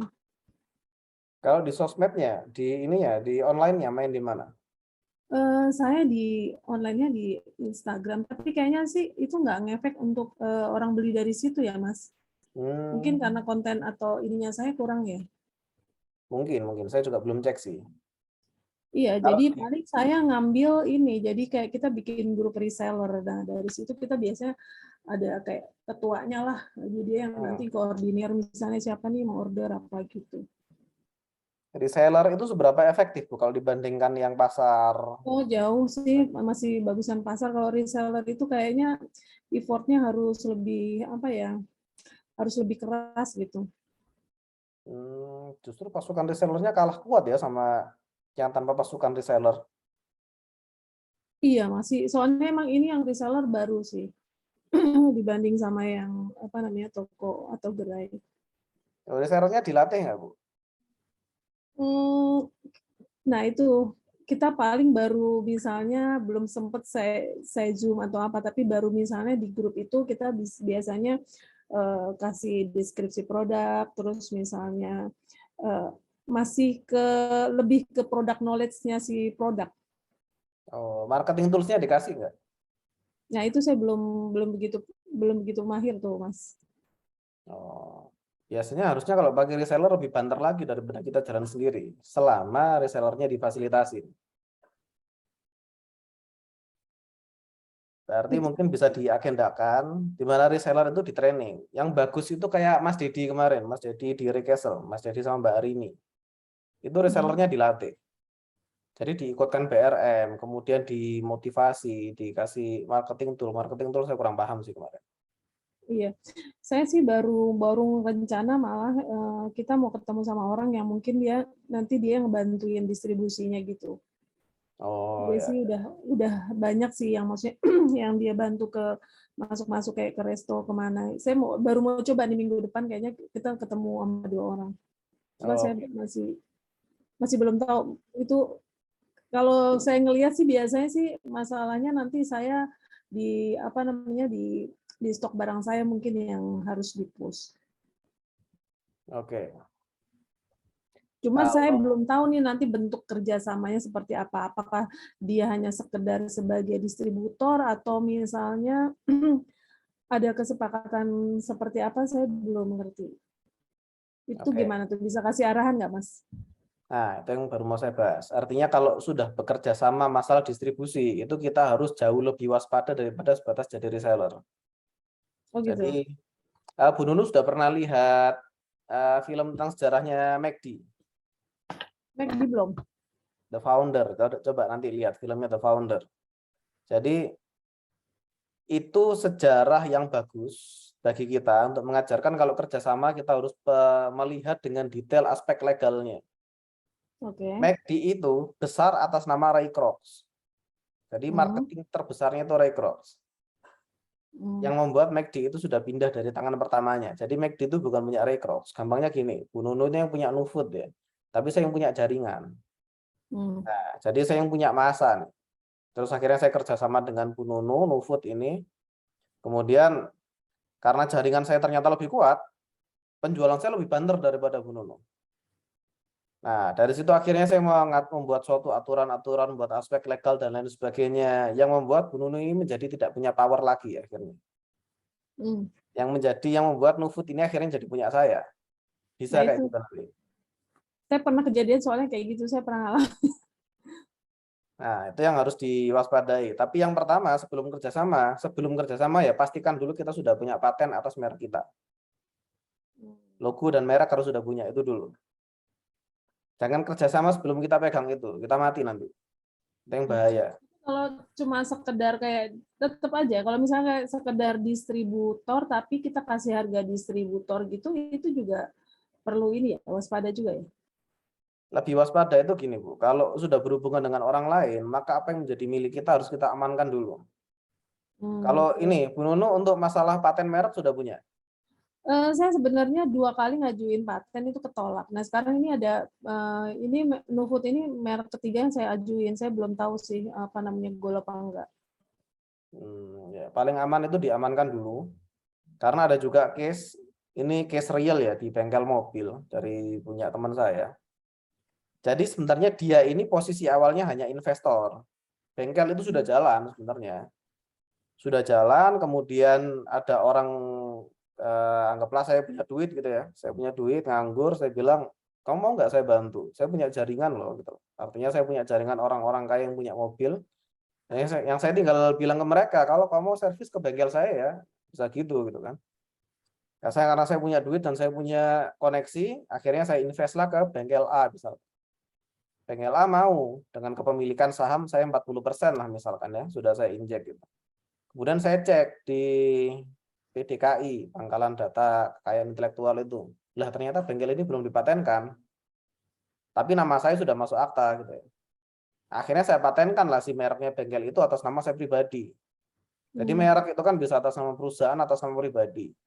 Saran saya kalau misalkan Anda ragu, nama pribadi dulu yang dipakai. Nah, jadi case-nya tadi, saya sudah patenkan bengkel A ini tadi. Seiring berjalannya perusahaan, ternyata bengkel A ini maju pesat. Dia punya lebih dari 60 cabang sudah. Sudah punya 60 cabang, ternyata owner pertamanya dia komplain ke saya. Kayaknya sahammu kegedean deh 40%. Gimana kalau sahammu saya beli gitu ya. Artinya dia merasa pembagian 40% itu nggak fair gitu. Saya bilang ya nggak apa-apa kamu beli, tapi kamu ganti merek ya. Ya, dia marah dong, loh kok bisa ganti merek? Kan ini saya yang punya perusahaan. Kamu cek deh yang punya merek itu siapa. Setelah dicek loh, ini kok bisa merek terdaftar atas namamu? Ya iya saya daftarin dulu daripada daftarin orang lain. Nah kok atas nama pribadi? Ya iya kan awalnya kita kerjasama. Nah itu yang bahaya. Tapi kalau misalnya cuma sekedar dia bantu jualin gitu ya, ini kan ada 2 nih. Kalau dia sekedar bantu jualin kayak semacam dia mungkin salesnya gitu ya, kita kasih harga reseller atau apa itu berisiko juga nggak? Nggak apa-apa sih sebenarnya. Artinya kalau masih dalam skala wajar mungkin tidak apa-apa ya. Tapi saran saya kalau bangun bisnis itu jangan bangun bisnis kayak kita bangun istana pasir di pantai. Kesapu ombak udah habis nanti. Jadi kalau bisa pondasinya diperkuat, terutama aspek legal, apalagi tadi sudah mau kerjasama pemasaran. Kerjasama pemasaran ini yang namanya dikenal bukan ibu nanti. Yang namanya dikenalkan dia. Kayak misalkan sandal lucu lah, Sancu itu. Sancu itu yang dikenal namanya Pak Elang. Padahal yang punya namanya Pak Firman. Saya kenal Pak Firman. Kenapa? Pak Firman yang punya, tapi dia nggak di depan. Yang di depan adalah agennya, namanya Pak Elang. Itu yang lebih dikenal. Jadi orang taunya Sancu itu Pak Elang, bukan Pak Firman. Padahal yang punya walaupun misalnya dengan merek kita dan apa label kita kan misalnya diproduksi oleh itu tetap ya, tetap lemah kalau misalnya di ujung tombaknya penjualannya bukan kita. Tidak lemah kalau kita bisa amankan dari sisi aspek legal dulu. Legal itu maksudnya selain hak itu ini ya. Kalau saya sih udah ada izin edar BPOM juga udah ada sih yang kayak gitu-gitu. Izin edar itu mengikat ke Anda punya izin atau tidak untuk mengedarkan. Brand itu masalah penamaan. Jadi misalkan anggaplah Nufood ini sudah diakui sama orang ya, sudah lolos gitu ya. Ya Bu Nunu punya izin edar, nggak apa-apa mengedarkan, tapi nggak boleh jualan pakai brandnya Nufood. Jadi Ibu harus bayar ke orang yang punya merek itu tadi. Ya kan lucu ya, padahal Ibu yang punya. Tapi ya begitulah dunia ini. Dalam bisnis aspek legal itu kita nggak bisa kesampingkan. Dan Ibu nggak bisa debat. Nah salah nggak diajuin duluan di awal. Nah itu yang bahaya. Kalau saran saya amankan dulu. Tapi kalau memang kerjasamanya belum ke pihak besar, artinya belum ke distributor besar, mungkin masih tidak apa-apa, mungkin ya. Tapi kalau sudah kerjasama pemasaran, amankan dulu. Saran saya diamankan dulu. Berarti kita banyak harus diskusi sama kayak notaris atau apa gitu ya, Mas ya? Ya, paling aman gitu. Biasanya menarik itu kalau duitnya sudah besar, Bu. Iya. Artinya kalau mungkin belum besar, orang masih belum terpikir ya. Tapi ketika duitnya besar, maka orang akan melihat, loh, saya bantu jualin, saya bantu gedein, kok bagian saya sekian. Dan sudah manusiawi mungkin ya, serakah itu manusiawi. Sejak zaman anaknya Nabi Adam pun juga sudah serakah ya. Artinya itu yang kita jaga. Kita tidak bisa salahkan itu, kita tidak bisa kendalikan itu, tapi kita bisa minimalisir resikonya. Diamankan di situ dulu, di legalnya dulu. Oke. Ya, Ada lagi, Bu Nono? Ya, sementara sih ini kayaknya emang banyak PR. Terus itu sih biasanya tuh apa ya, tenaga kerja sih yang turnover rate-nya lumayan tinggi itu. Kenapa kira-kira? Karena saya pakainya kan yang kadang-kadang tuh memang istri, nanti tiba-tiba suaminya nggak bolehin, atau tiba-tiba ngurus keluarganya yang sakit, yang kayak gitu sih alasannya. Kalau misalkan posisinya dibalik, Ibu yang jadi karyawan dengan seperti itu, kira-kira Ibu akan melakukan hal yang sama nggak? Gimana? Kalau misalkan Ibu di posisi, bukan owner nih sekarang, misalkan Ibu di posisi yang karyawan yang Ibu tadi loh, terus bekerja pada perusahaan seperti Ibu, kira-kira begitu juga nggak? Enggak sih, saya termasuk orang yang apa namanya kalau kerja itu betah sampai belasan tahun. Nah, karena kita perlu melihatnya di situ. Nah, ketika Ibu bisa betah belasan tahun, nah dicari apa yang kira-kira membuat Ibu bisa betah belasan tahun. Itu yang Iya, diduplikasi. iya karena emang menyukai pekerjaan itu ya. Menyukai itu bisa disetting atau enggak? Kira-kira. Bisa diatur enggak? Suka itu bisa diatur enggak? Bisa diatur apa enggak? Ya bisa diatur juga sih. Nah, suka itu bisa diatur kalau menurut saya. Nah, artinya kita perlu mengatur bagaimana mereka suka. Sehingga mereka akan bertahan dalam kondisi apapun karena mereka suka. Iya, tapi kan memang ujung-ujungnya memang take home pay ya. Itu salah satu, Bu, kalau saya lihat ya. Justru gini, kalau kita menganggap bahwa orang ikut kita karena gaji, maka itu berbahaya. Kalau dia pintar dan ditawari gaji lebih tinggi, dia akan pindah. Nah, artinya kita harus bisa Jadi beri. apa nih strateginya supaya karyawan tidak cepat keluar masuk itu gimana ya, Mas? Ada cara tapi tidak profesional, yaitu kekeluargaan. Artinya kita masuk itu sampai ke ranah sisi emosinya dia. Di tempat saya itu mau dia curhat masalah pacar pun saya dengerin. Nggak ada hubungannya sama kerjaan, tapi itu mengganggu sebenarnya ya. Sebenarnya sih itu juga udah sih dilakuin. Nah, kalau sudah, berarti harusnya sudah bagus. Tinggal dicari apalagi kira-kira yang membuat pekerjaan itu bisa hubungannya lebih emosional.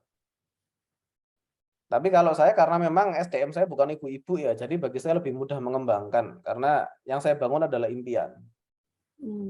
Jadi dengan Anda di sini, banyak dari impian Anda itu akan lebih mudah tercapai. Makanya kayak gitu. Jadi mereka mau ditawarin gaji lebih tinggi pun nggak pindah, karena mereka nggak dapat lingkungan yang sama seperti lingkungan yang di sini sekarang. Lingkungan yang aman untuk belajar, lingkungan yang aman untuk salah, lingkungan yang mereka relasinya dan potensinya bisa berkembang dengan pesat. Nah, dicari kayak gitu.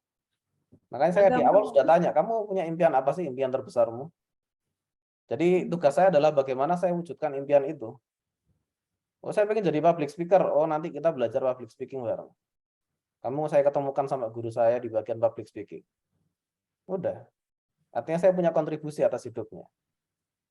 Ketika saya bantu dia untuk mencapai impiannya, masa dia nggak bantu saya untuk mencapai impian saya? Kan gitu gampangannya. Jadi saya masuk ke ranah istilahnya will ya. Mereka harapannya apa sih? Masuknya ke situ. Kalau gaji ya bisa dibilang cukup lah kalau tempat saya. Tapi bukan itu yang buat orang bertahan. Walaupun manajemen saya tegas sekali. Jadi mungkin di situ SDM. Mereka berkembang nggak? Jadi gini, dalam bukunya The Deep yang ditulis sama Seth Godin. Jadi berhentilah ketika Anda tidak berkembang. Jangan berhenti ketika kondisi sulit, tapi berhentilah ketika Anda tidak berkembang. Artinya ketika orang itu berkembang, dia nggak punya alasan untuk berhenti. Ketika orang itu merasa bahwa kita membantu bukan dalam artian duit ya. Duit itu siapapun bisa kasih. Nggak tempat Bu Nunu pun orang bisa dapat duit gitu. Tapi impian, harapan, semangat itu nggak di semua tempat mereka bisa dapat. Motivasi, lingkungan yang baik, lingkungan yang produktif, lingkungan yang mendukung mereka untuk berkembang, itu tidak semua orang bisa dapat. Duit itu hampir semua orang bisa dapat. Nah, hal itu yang saya tekankan kalau di sini. Makanya turnover saya nggak tinggi. Tahun satu yang keluar aja belum tentu. Kira-kira begitu di tempat saya. Mungkin di tempat lain ada yang mau sharing? Bu Maya mungkin. Kak. Oke, ada lagi Bu Nono? Sementara ini, makasih ya. Sama-sama Bu Nono. Yang lain silakan kalau ada yang mau di-sharingkan. Mas, ada pertanyaan di chat. Oh, silakan. Oh, di chat ya, sebentar. Saya nggak baca chat. Oh iya, maaf saya nggak baca. Nama saya banget usia 71 senang banget share. Oh sama ya, Bude saya juga suka banget ke share-share. Apalagi nanti setelah ini kita harus siap-siap dengan share masalah PKI ya. Menuju September ini sudah pasti banyak itu share-share masalah PKI itu. Kerjasama dengan dinas, pembayarannya Tempo. Dinas ya. Dinas ini mungkin ada yang lebih pengalaman ya. Saya pengalaman tapi saya tidak merekomendasikan sih, Bu Nani. Kerjasama dengan dinas pembayaran Tempo 1 minggu sampai sebulan. Cash flow ya memang ganggu sih. Dinas itu saya nggak sukanya gini loh, ganti orang ganti kebijakan nanti. Artinya kalau kita tidak terlihat menguntungkan, apalagi untuk periode ke depan ya biasanya diganti. Yang pertama itu. Yang kedua adalah saya tidak suka masalah cara kerja. Masalah ini sih, idealis saja sih. Saya nggak suka harus ada suap, harus ada ini itu gitu ya. Jualan aja gitu. Cuman kalau kita sudah dengan pemerintah, biasanya hal seperti ini kita nggak bisa hindari. Tetap ada amplop-amplop tertentu untuk melancarkan bisnis. Kalau secara personal saya nggak suka. Duit saya nyantol 70 juta di salah satu BUMN soalnya. Saya nggak mau ambil. Artinya terlihat keren karena order banyak. Iya sih, memang terlihat keren gitu ya. Artinya di sini kita bisnis itu sebenarnya yang dicari itu apa sih? Apakah omset? Enggak juga kan. Yang kita cari itu bukan profit juga. Yang kita cari adalah cash. Cash flow. Nah, ya cash-nya sebenarnya ya. Cash yang kita bisa pakai untuk apapun, untuk makan, untuk sekolah anak, itu kan cash. Bukan profit juga. Profit itu kadang masih harus diputar lagi kan untuk bisnis itu hidup. Nah, artinya di sini kalau kita berfokus pada terlihat keren, ordernya banyak, omsetnya banyak, kalau cash-nya nggak ada, bahaya juga gitu. Jadi kalau saran saya coba dipertimbangkan Bu Nani, kalau misalkan dengan, saya bukan anti pemerintah ya. Cuman dari pengalaman saya dan beberapa teman-teman, terutama kalau sudah skala besar, itu saya sekarang blacklist sih untuk BUMN. Jadi mau itu nilainya berapapun ya, mau berapa ratus juta, itu saya nggak mau terima. Karena biasanya ada nggak beresnya nanti, entah di akhir, entah di tengah gitu ya. Dan idealisme saya adalah menolak, nah itu aja sih. Jadi berhati-hati, kalau misalkan dirasa bagus, lanjutkan. Kalau enggak ya hati-hati. Kalau saran saya sederhana sih, kan kita sebagai muslim ini juga sudah diajarkan namanya sholat istiqoroh ya. Apakah sholat istiqoroh itu harus untuk perkara berat? Enggak juga. Jadi dalam hal seperti itu mungkin bisa diistiqorohi kalau kita mau pakai pendekatan spiritual ya. Kalau perhitungan bisnis menurut saya kurang. Mending cari swasta aja. Swasta itu lebih jelas kok duitnya. Lebih sulit tapi lebih jelas. Dinas itu sekali kita ganti pemerintah, ganti kepala, ganti kebijakan, kita bisa kekat di tengah jalan langsung. Kalau mau lanjut harus ada deal-deal tertentu. Itu yang repot. Oke Mbak Fisba. Baju kalau menengah cocoknya di mana ya? Kalau saya share di FB, di posting jualan sedikit interaksinya dibanding posting di kehidupan sehari-hari. Baju menengah itu setahu saya yang paling banter di TikTok. TikTok itu bagus kalau Anda bisa live. Jadi sekarang ini baik TikTok maupun Shopee, dia punya cara jualan yang menurut saya lucu ya, tapi proven, tapi berhasil. Yaitu live, kita jualannya lewat video. Nah, kenapa jualan lewat video itu menarik, terutama untuk fashion ya? Karena orang kalau misalkan saya sendiri lah, saya kalau beli baju, gambar itu kan kita nggak bisa ukur ya. Walaupun sudah ada size chartnya loh. Yang di lain putus nggak? Iya, sama putus-putus. Putus-putus sama putus-putus. Boleh diulang nggak, Mas Yusuf? Oh ya, saya putus-putusnya di mana tadi? Saya nggak dengar dari jawaban mulai bahas Live jualan TikTok live. Oh live, oke. Maaf, tadi koneksi saya kurang stabil mungkin. Nah, jadi si TikTok sama si Shopee itu punya salah satu metode jualan yang unik. Yang saya nggak pernah kepikiran seperti itu, tapi ternyata berhasil, yaitu live. Nah, kenapa live? Setelah saya coba analisis, saya dulu nggak pernah pakai TikTok ya, tapi sejak teman saya minta saya analisa, akhirnya saya masuk, saya daftar TikTok, kemudian saya lihat cara mereka jualan. Nah, baju ini kita kendalanya apa sih? Contoh misalkan saya mau beli kaos ya, kendalanya gambar kalau difoto, kan saya nggak tahu kalau dipakai kayak gimana. Bisa jadi di gambar itu kayaknya cocok nih ukurannya untuk saya. Begitu datang, wah kekecilan ya, atau kegedean gitu ya. Atau kadang warnanya tidak sesuai. Karena video ya, karena foto ya. Foto kadang bisa terlalu terang, hijaunya kadang nggak cocok, birunya kadang nggak cocok gitu. Nah, kalau live kita bisa lihat langsung bajunya. Walaupun nggak mungkin bajunya dipakai ketika live ya, minimal bisa ditunjukkan lah, oh bajunya segini ya ukurannya, ini kalau diputar gini, ini kalau begini, baju ini nih coba bahannya begini, ditunjukkan. Jadi seakan-akan pembeli itu sudah melihat apa yang ingin mereka pakai. Nah, jadi ternyata TikTok ini volumenya luar biasa untuk jualan. Loh, putus-putus lagi suaranya ya. Ini yang lain suara saya masih putus-putus juga? Enggak, udah bagus. Oh, udah bagus ya. Oke, jadi saran saya coba geser ke TikTok sama Shopee. Kalau Putus-putus, Facebook, Mas. Iya, dari saya ya, yang di Facebook tadi, yang saya nanya yang di Facebook tadi, Mas. Itu gimana tuh? Soalnya putus-putus juga pas mulai jawab pertanyaan saya kayaknya. Jadi saya nggak dengar dari awal. Sebentar, saya cek sebentar ya. Koneksi saya aman nggak sih?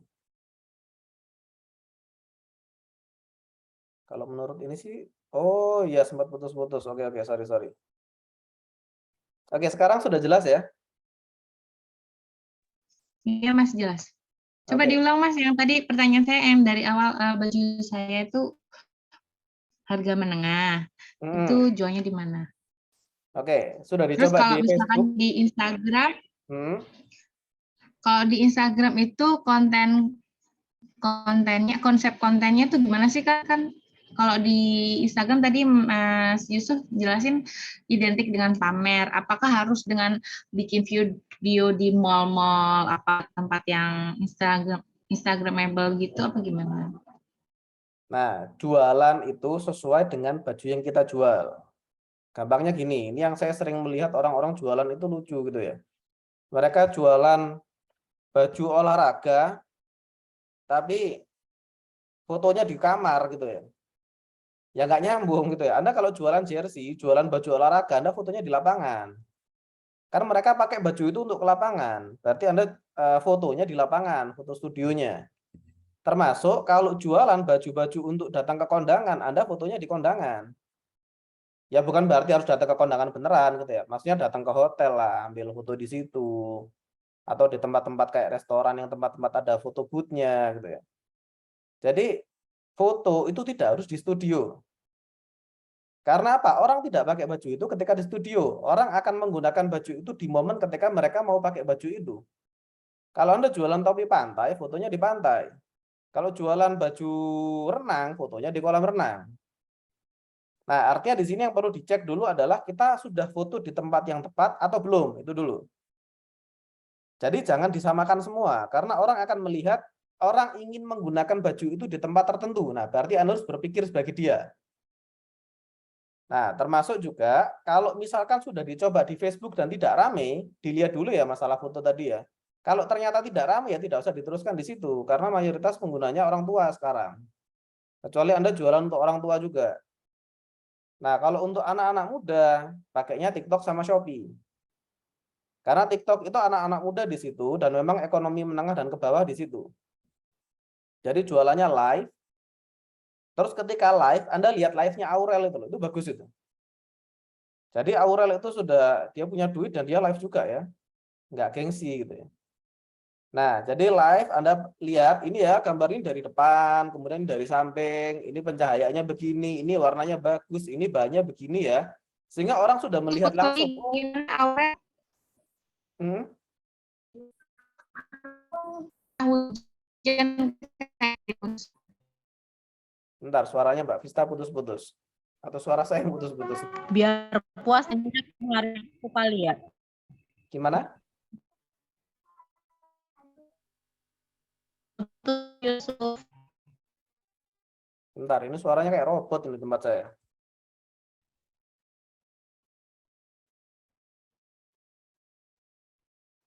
Suara saya sudah jelas lagi?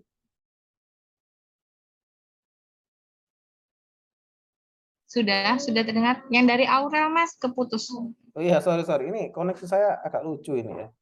Jadi Aurel itu dia kalau jualan, dia live.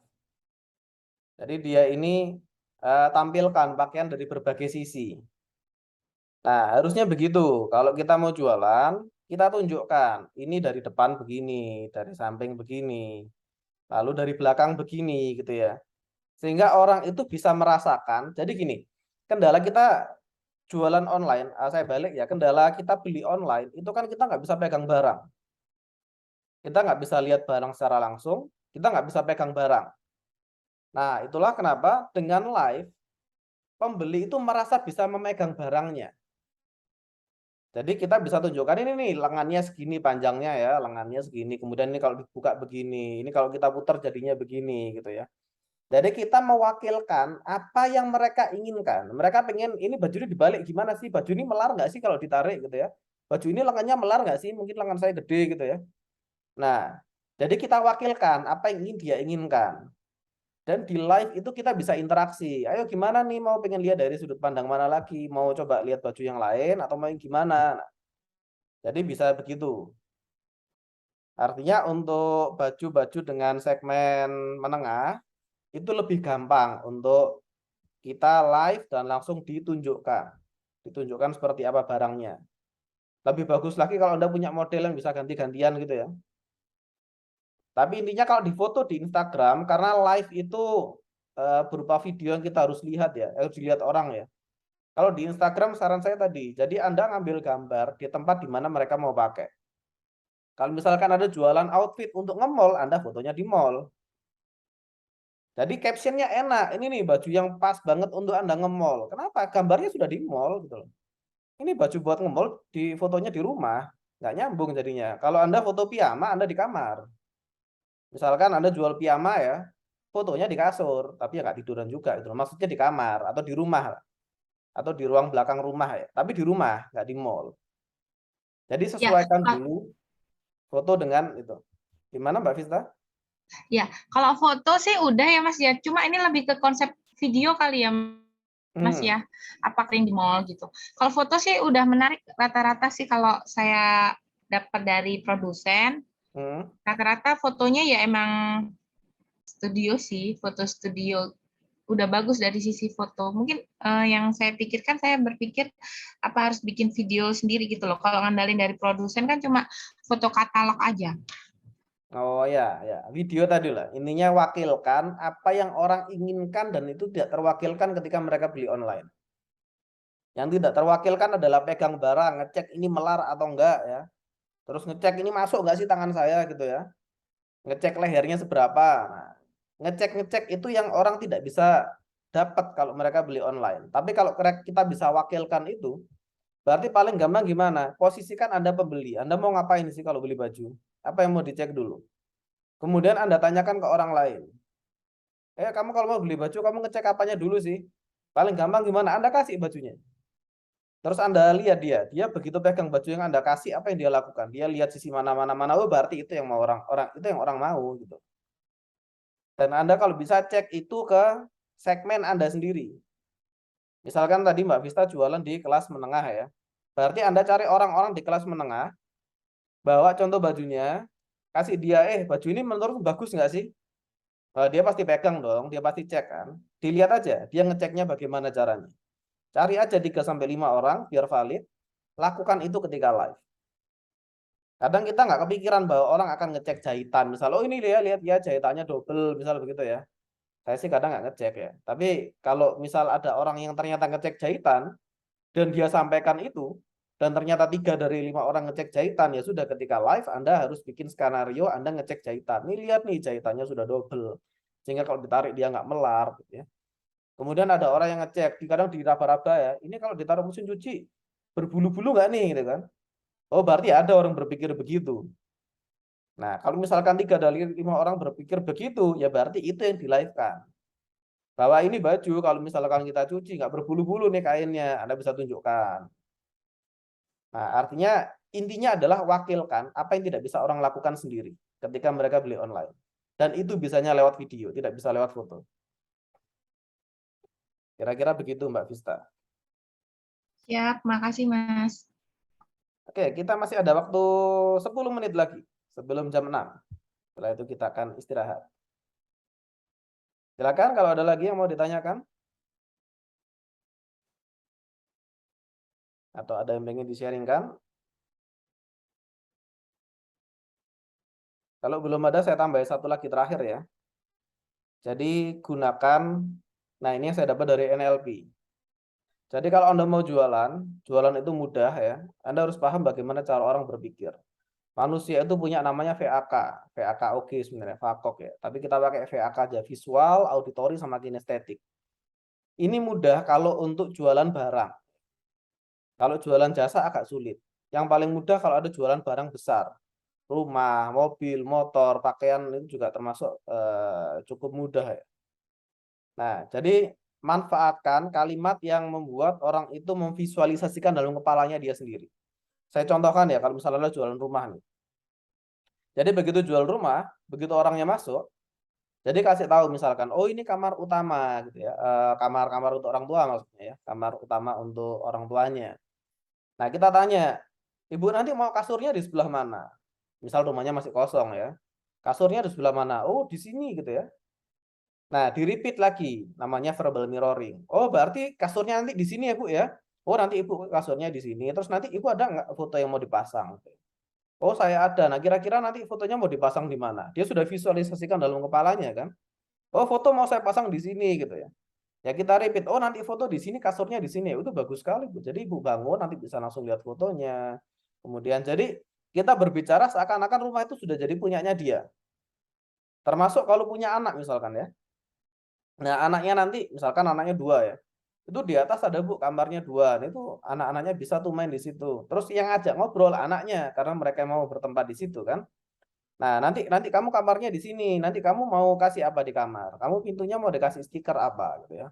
Nanti mau dikasih temboknya mau dicat warna apa? Mau dikasih poster apa? Anaknya kan sudah visualisasi kan.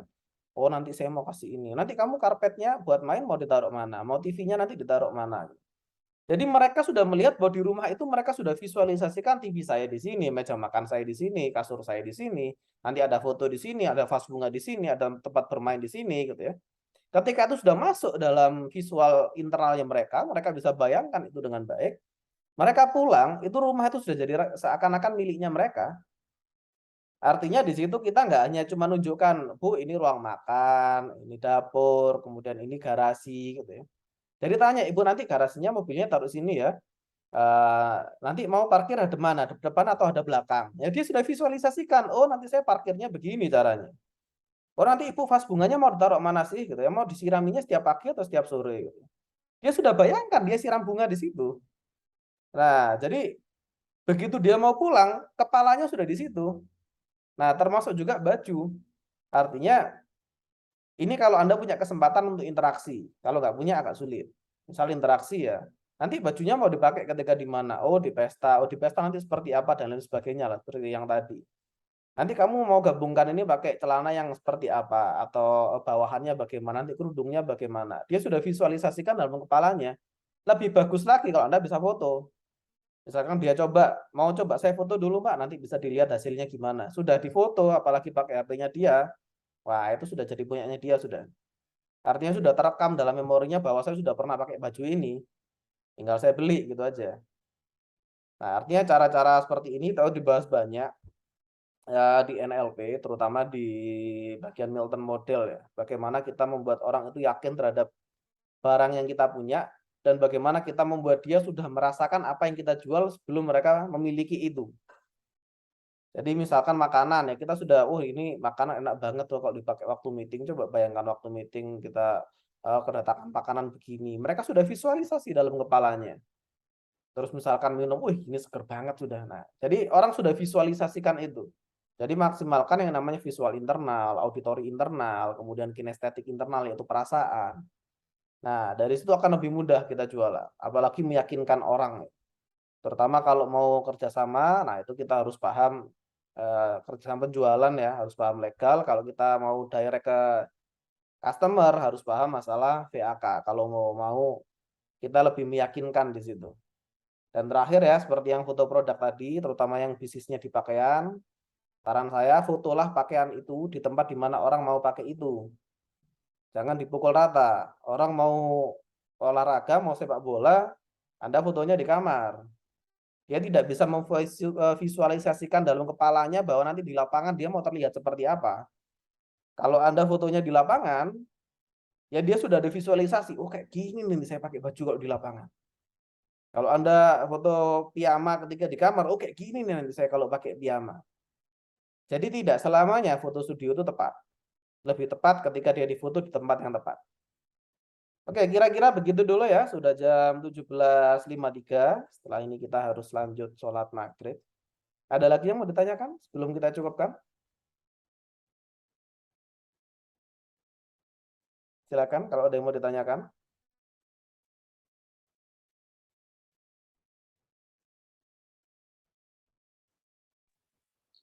Oke, Cukup belum ada kali ya? Mas, grip Oke, cukup ya. Jadi kita sampai hari Sabtu insya Allah. Oke. Jadi sekarang kita istirahat dulu, kita lanjut sholat maghrib. Jadi sekian pertemuan kita sore ini. Insya Allah 2 minggu lagi kita akan lanjutkan dengan namanya Brain Activation. Brain Activation ini kita sudah bahas sedikit di BRM 2 kemarin yang di Tangsel. Ya, atau yang pernah ikut kelas saya untuk 7 jurus banjir order juga sudah pernah dapat ya, tapi sedikit. Jadi di pertemuan ini kita bahas satu-satu tapi detail. Termasuk studi kasusnya seperti apa. Bagaimana kita memaksimalkan VAK tadi dalam namanya brain activation. Bagaimana kita masukkan brain kita di kepala mereka. Nah, itu insya Allah akan kita bahas di pertemuan 2 minggu mendatang. Oke, untuk pertemuan sore ini saya cukupkan dulu sampai di sini. Terima kasih atas perhatiannya, atas sharing-sharingnya juga. Semoga apa yang di-sharingkan kita bisa terapkan ya, sehingga bisa bermanfaat untuk bisnisnya masing-masing dan untuk sekitar. Sekali lagi terima kasih. Jazakumullahu khair. Assalamualaikum warahmatullahi wabarakatuh. Waalaikumsalam warahmatullahi wabarakatuh. Terima kasih. Terima kasih Mas Yusuf. Izin live ya. Ya.